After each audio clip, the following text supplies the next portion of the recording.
contestant. I went for the audition and I wasn't chosen. And it was probably the most difficult day in my life back then. It was the day of my grandmother's funeral. I was her favorite granddaughter. I was supposed to read her tribute. I didn't go for the funeral. I came for Miss Malaika auditions and I didn't make the cut. On my way to the audition, I sat in a taxi and two guys in the taxi stole my cell phone and my wallet. And so I got down at some junction around East Legon, walked to Irata Hotel for the audition, and I was crying when I arrived. I met a cameraman called Daniel Kwashiga. He calmed me down and said, "Don't worry, go inside and do your best." I went inside, I did my best, I didn't make it. The audition was shown on TV. And so when I went to school, I was in uni at the time, everyone had seen me on TV auditioning for Miss Malaika, and I didn't make it. And it was a big joke. Everybody laughed at me. I had people gossiping wherever I went. I felt really, really low. But I took all of that I felt in my heart and in my stomach. I kept my head up. And the next year, I was the host for Miss Malaika. The story in between is a long one. Maybe I'll tell you another day. But what I'm just trying to tell you is that as young women, sometimes the most difficult things that happen to us will birth the best things that will happen to us. Because I became the host of Miss Malaika, that many, many doors opened in front of me and ahead of me, and have all led to where I am now and to where I am going. And so if you're here today and you're facing any difficulty in terms of maybe you didn't pass your exam, you gained a little weight and you're feeling down, your parents are not encouraging you because of the path you want to pursue, but they think you should pursue another one. You have started a small business and people are telling you it won't work. Or you're going through a thing which you alone know.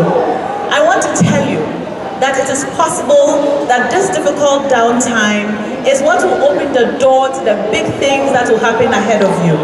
And so don't be discouraged. Downtimes don't mean we're out.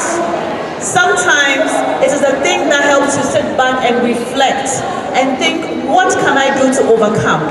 That if they kick you out of the house, you come back and buy the building, because yes, you can.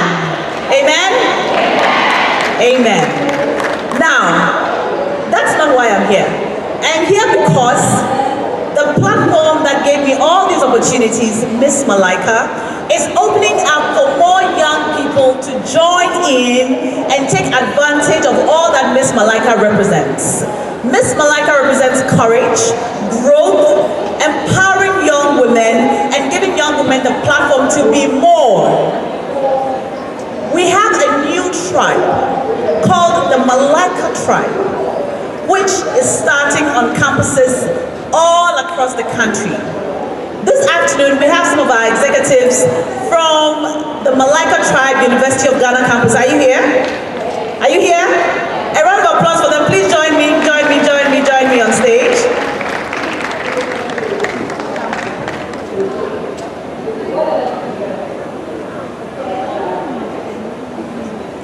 Are you coming? A round of applause for them, please.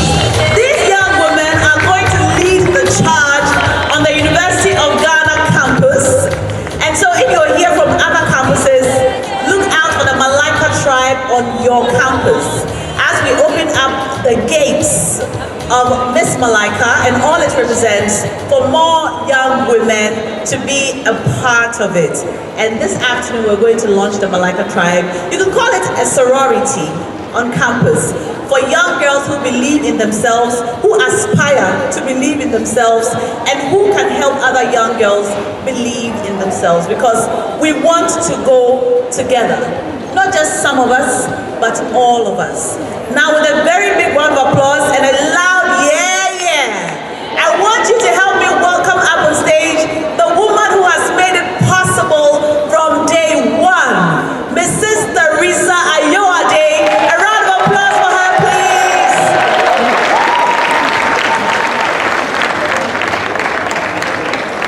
And as she comes, please look out for the Malaika Tribe across all social media platforms. We are going to put it out very, very soon. All right? That said, with the power vested in me, as someone who has worked with the Malaika platform, on the platform, and with the many young women who have passed through Miss Malaika one way or the other, and with these amazing, super smart ladies on stage with me, together, I would like to declare the Malaika Tribe duly launched. A round of applause, please.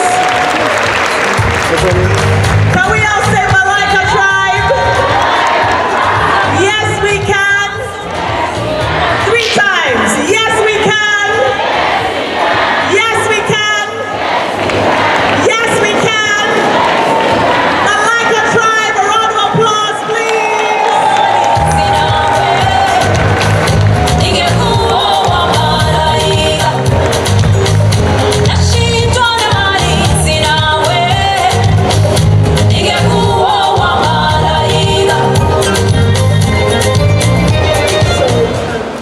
Everyone. So my name is Henrietta Owusu-Aldeyasari, and I'm a student from the University of Ghana, and I'm the president of the Miss Malaika Tribe. We would like to say a very big thank you to Charterhouse for this great opportunity and giving us this platform to execute duties as well as contribute our quota in shaping young ladies in various campuses. We also want to extend our gratitude, and we also promise that we will help create a sisterhood of growth, integrity, excellence, and togetherness. And we'll also support our fellow tribe members in all areas, whether psychologically, physically, mentally, emotionally, as well as their well-being. Once again, thank you, Charterhouse, for this opportunity, and we are ready to get started and make positive impacts. Thank you.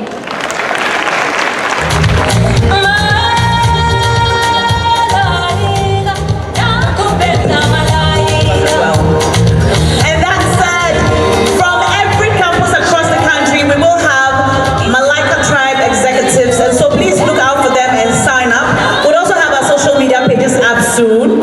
So please look them up and sign up.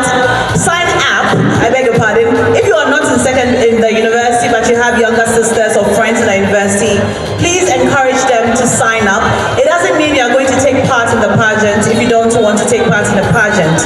But it's a women empowering platform for young ladies. And so sign up, be a part of it, join the conversation, and let's grow our amazing Malaika family. A round of applause for them one more time. Up next is a session which will empower all of us.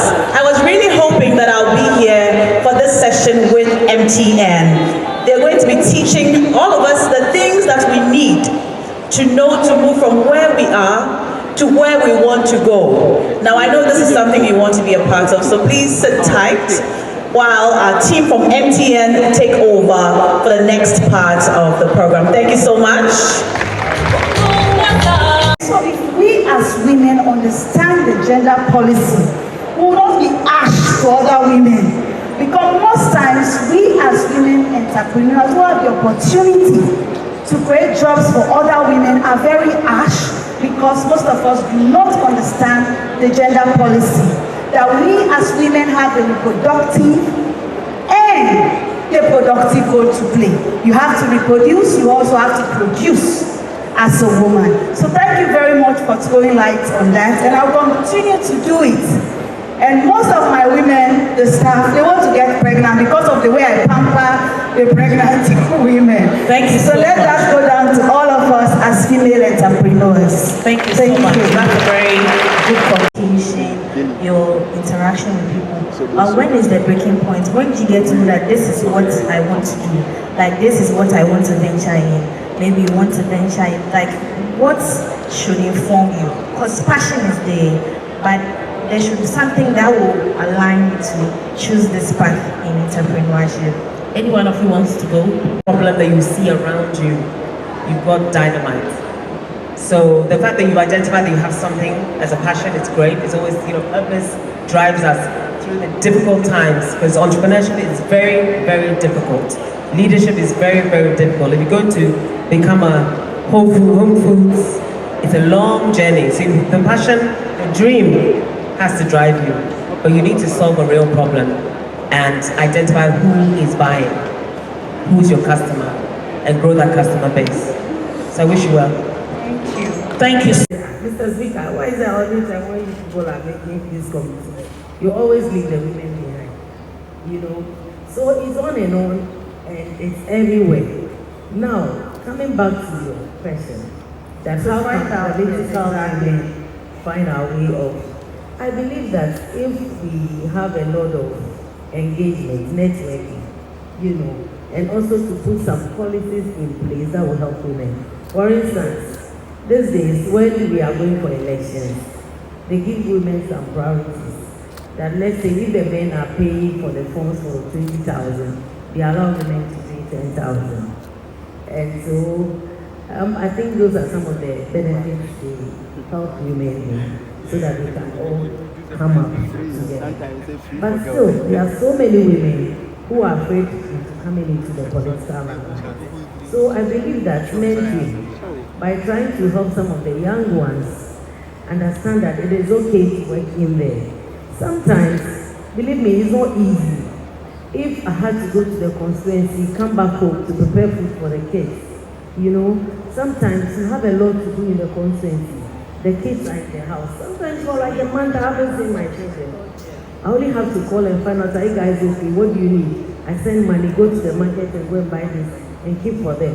So what I do is that once in a while when I come home, I make sure that I cook and we eat together in the same bowl. Because sometimes I feel that I'm being detached from my children. So when I come home, I call them, you know, I call them, all of you come. The bed is small, but all of us will sleep on the same bed. Just to bring that kind of, you know, closeness. So it's not that easy, but I think that we need to encourage more women by mentoring, a lot of maybe advocacy, and then when they see us, some of them also, like for instance, my village, when you go there, when I went there, I had to bring myself very low to their level. Because when they see that you look higher than them, they feel uncomfortable to come close to you. So sometimes when I'm doing my rounds, I have to dress like an ordinary person because it's a rural community, put on a glove around myself, wear a clothing that I'm down to their level. So when they see you, they can easily come closer to you. Then they know that one day, they can also become like you. Anyway, also on one of the, just before I end, when I went, a lot of the girls used to shy in coming up to, you know, coming into the front light of politics. But I try as much as possible to mentor a lot of them, draw them into the branch executives, into the constituency executives, that you can make it. So let's put ourselves together so that we can climb the ladder together. Thank you. Thank you so much. It's been good so far. I just have one more question for all of you, but Sheila, you're going to... Feeling that they kick the ladder down. My sisters on the panel have been constantly reminding in all the commentary of the special obligation we have to bring others along. And you have to, as you said, as my colleague said, you have to be intentional about it. You have to check and balance yourself in terms of the decisions you're making as a leader and ensuring that in what you're doing, that you're creating room and you're creating space.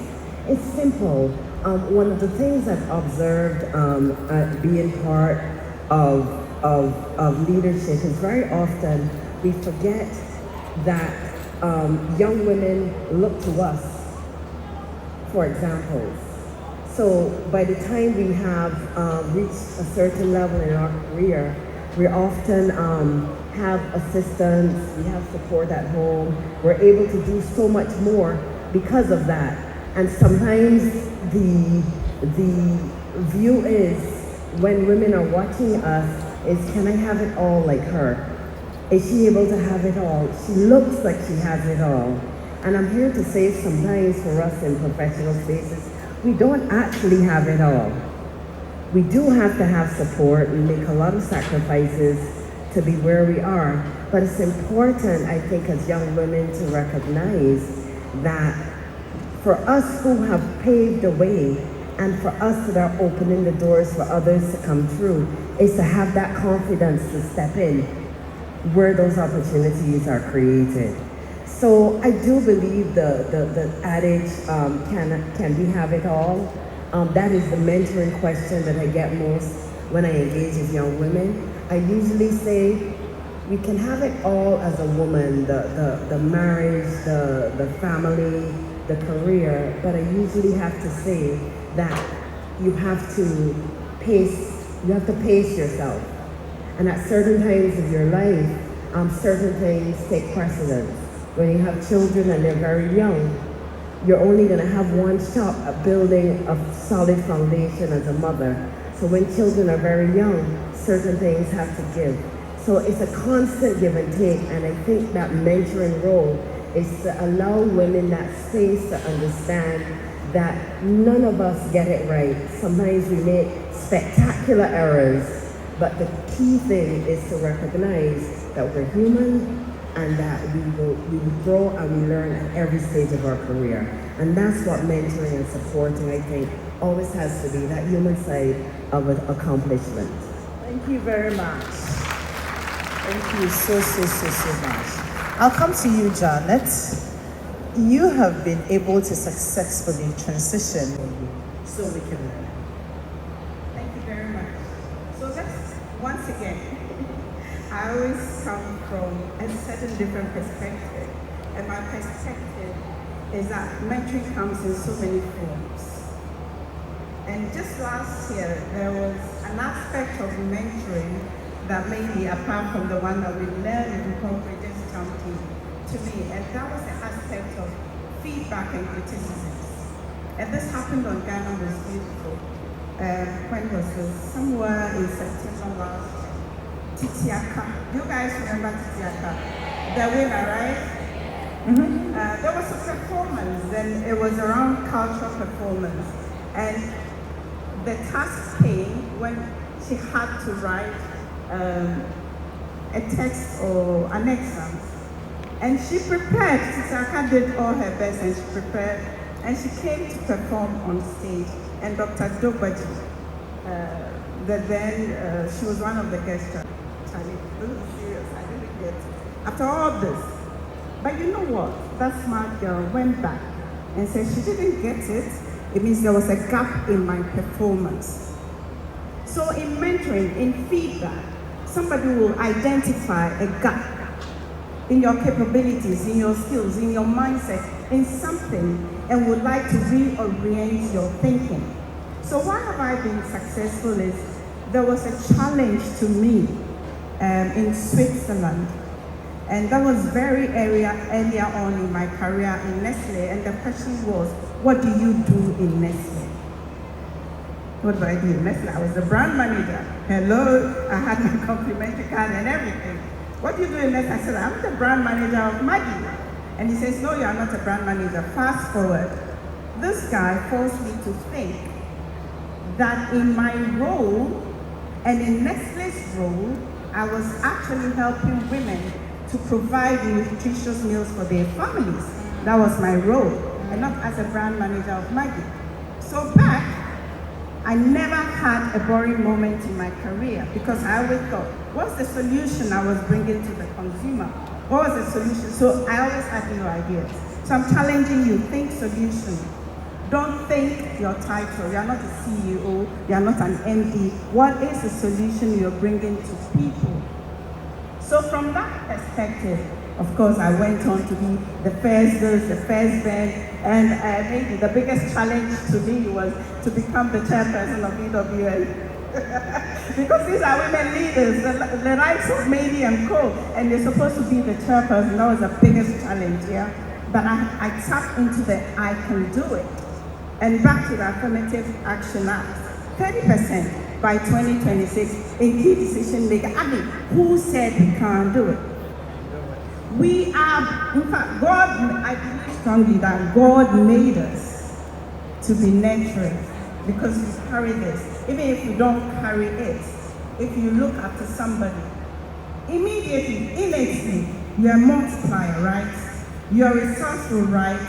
If I say something and it's right, say Wawi. You're a multiplier. You are resourceful.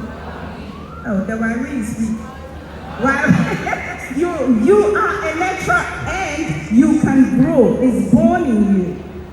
So if you're called to be a member of parliament, to lead a public institution, whatever you are called to do, tap into your Wawi spirit and tell yourself, I can do it and I can do more. In fact, as far as I'm concerned, competencies and skills have no gender.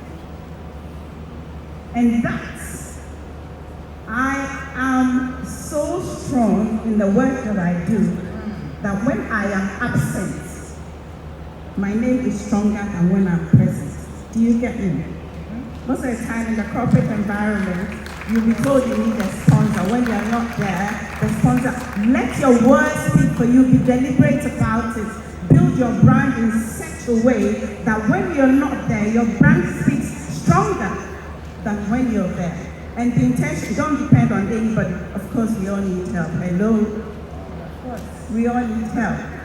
But be intentional about building your brand. Let it speak stronger versus when you are not there. Thank you. Thank you. Are you taking notes? Okay, I hope you are. Let me come to you, Honorable Akako, again. Where there are lots of young women here. We have students amongst us. There are still lots of people who are still trying. I am nobody. I'm just there to help them. So, as young ladies, I think that God has given us that kind of energy. So anywhere we see ourselves, we shouldn't limit ourselves that we are leaders and that we can make it. And I believe that my mom always telling me that there's no impossibility in my vocabulary. So any challenge I see, I believe that there's a way you can solve it. There's a way you can solve it.